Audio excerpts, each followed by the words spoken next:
Thinking of gala sa tag-init? Dayuhin ang isa sa pinakamataas na talon sa Ilocos Region at ang malalaking alon sa La Union. From falls to beach, tayo dyan sa report ni Ian Cruz. 5 oras na biyahe mula sa Metro Manila, may 40 minutong monster jeep ride pakyat sa matarik na daan at kalahating oras sa trekking. Lahat yan para marating ang nakakalulang Ausen Falls sa bayan ng Sigay, Ilocos Sur. Sa taas sa 120 meters, itinuturing ito na isa sa pinakamataas na talon sa Ilocos Region.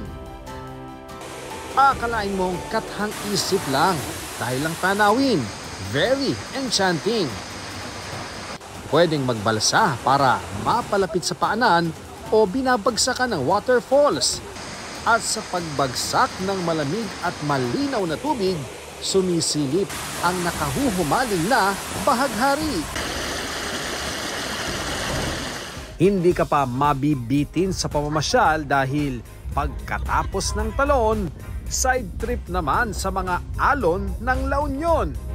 Golden sunset view pa ang mapagmamasdan.